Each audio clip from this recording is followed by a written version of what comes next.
waliyadaini, tantangan loro, tangan ini harus sampai siku, harus berapa? Harus basah. Wamsahu wa mashu ba'dir ra'si, yang selanjutnya adalah ngusap sebagian kepala. Bagi yang rambut ini, kalau istilah katanya ngusap ke bagian kepala, satu contoh ngapunten. Yang namanya ngusap bagian kepala itu kan, maaf ya, itu kalau yang rambutnya pendek, ini bagi yang rambutnya pendek. Kalau rambutnya panjang enggak usah malah tambah awut-awutan. Kayak saya ini rambutnya agak panjang. Nah, cara ngusapnya itu ketika kita sudah mendapatkan air, itu dengan cara begini aja lah. Kalau memang rambutnya pendek, dibalikin lagi bisa. Rambutnya enggak terlalu panjang, tidak terlalu pendek. Apalagi kalau rambutnya pendek mah gini aja udah basah. Tetapi kalau yang rambutnya panjang, ya sudah, yang penting kan di sini bahasanya adalah sebagian rambut roksi, sebagian kepala. Jadi kalau yang rambutnya pendek sedikit, ada yang lebih pendek lagi nggak dari saya, ada saya nggak panjang. Jadi ketika diginiin itu dibalikin lagi nggak apa-apa. Nah, kalau saya rambutnya dibalikin lagi tambah awut-awutan. Maksudnya cuma sekali aja nggak apa-apa. Serat sudah. Kalau yang rambutnya pendek itu bisa kembali lagi. Nah, jadi ke belakang dulu, lalu ke depan. Nah, kalau yang rambutnya cuma 1 cm atau mohon maaf yang cepak gitu, ngapunten. Itu masuk sekali udah basah. Itu cara mengusap, bukan membasuh. Kalau rambut itu mengusap. Bahkan sampai lagi wudhu, ngapunten lagi wudhu. Setelah wudhu ternyata pas waktu lagi nyuci tangan, mau nyuci rambut hujan, beras basah dengan sendirinya, itu juga sudah termasuk. Satu contoh, lagi wudhu tapi di alam terbuka gitu ya. Terus lagi wudhu, setelah nyuci tangan mau ngusap rambut, ternyata hujan. Itu bisa, itu masuk dalam kategori boleh sah. Yang penting kan basah, walaupun oleh air hujan.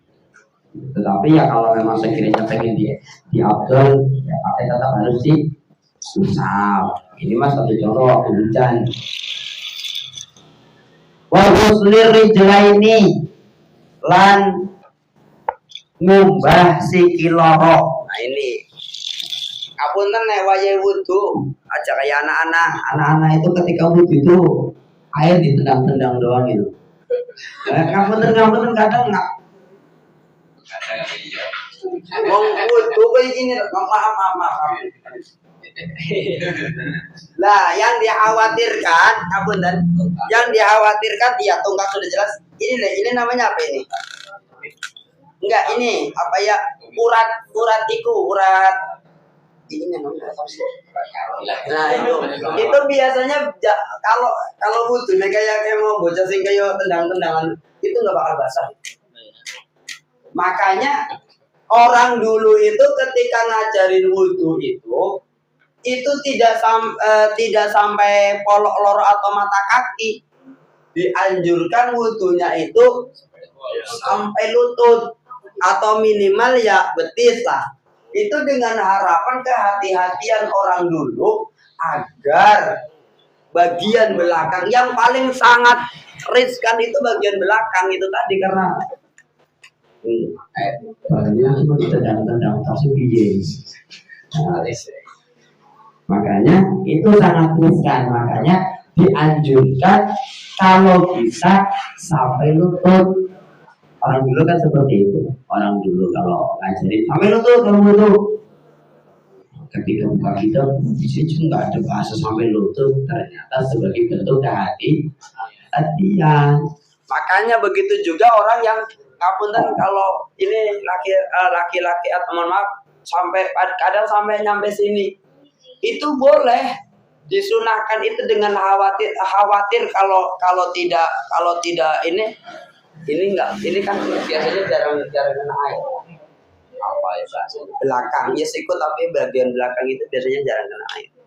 Apalagi maaf dengan segala hormat, yang kerannya itu saking mepetnya ke ini ya, ini agak susah, memang agak susah.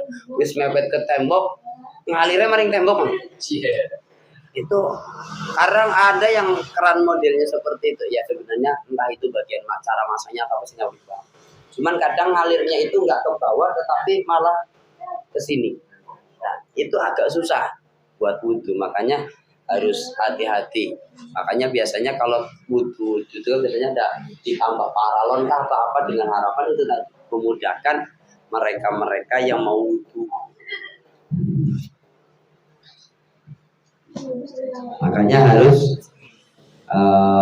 basah ini, namanya sikut kalau bahasanya bahasanya Pakis itu sikut.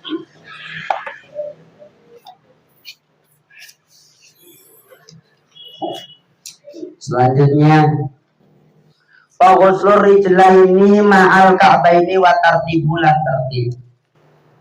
Far'un lausakun lamun mangmang. Satu contoh mangmang ragu kita terjiru utwin ing dalam nyuceni anggota.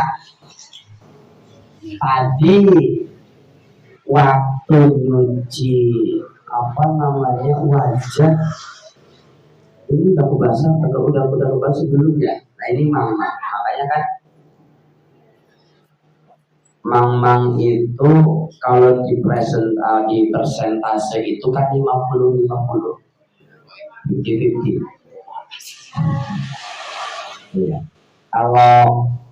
Kalau sudah dibagi, wah ini kayaknya mangmang nih 50-50 udah, maka boleh diulangi lagi,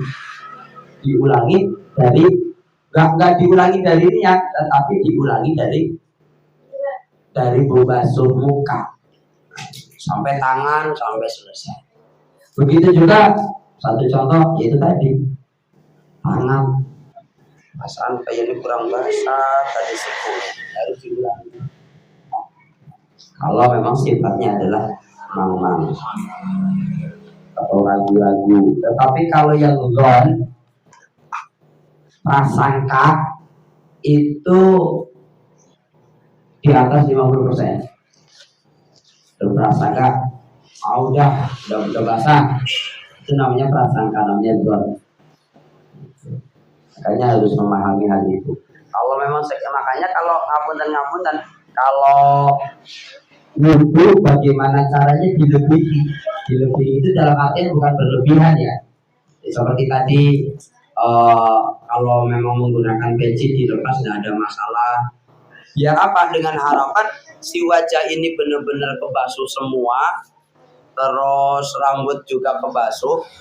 Rambut walaupun nggak cuma diusap aja sudah selesai, tetapi minimal basah dengan cara apapun.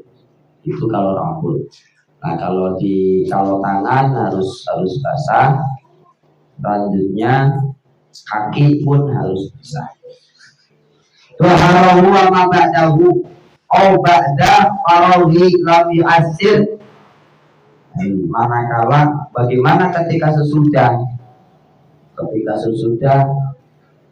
tetapi memang masih ragu ini gimana, ini sudah lebih baik diulangi kembali walaupun itu tadi sudah 50%, tetapi ada yang belum kebasuh. Satu contoh di bagian sini belum kebasuh, belum masih kering, maka harus dibasuh kembali. Wa sunanuhu lan anapun sunah wudu iku tasmiyatun suwiji tasmiyah, maca bismillah. Di dalam riwayat itu ada dua perkara. Riwayat yang pertama membaca bismillah terlebih dahulu, Bismillahirrahmanirrahim. Ada juga membaca bismillahnya setelah berkumur-kumur atau setelah bersiwakan. Dalam artian ini sebagai bentuk masa mengucapkan asma Allah dalam keadaan kotor belum suci. Makanya boleh setelah berkumur atau itu. Atau di awal tidak ada masalah, ini ikhtilaf. Mau di awal boleh, mau yang tadi berkumur dulu atau siwakan itu juga boleh, karena memang tujuannya adalah mengagungkan asmanya Gusti Allah. Qala Rasulullah sallallahu alaihi wasallam la sholata liman la wudu'a. Orang dianggap sholat lamun orang wudu. Selanjutnya la wudu'a liman yadkuris mallahi alaihi. Orang dianggap wudu manakala wayai wudu lam yadkuris mallah, orang ngucap asmane Gusti Allah. Dalam hal ini adalah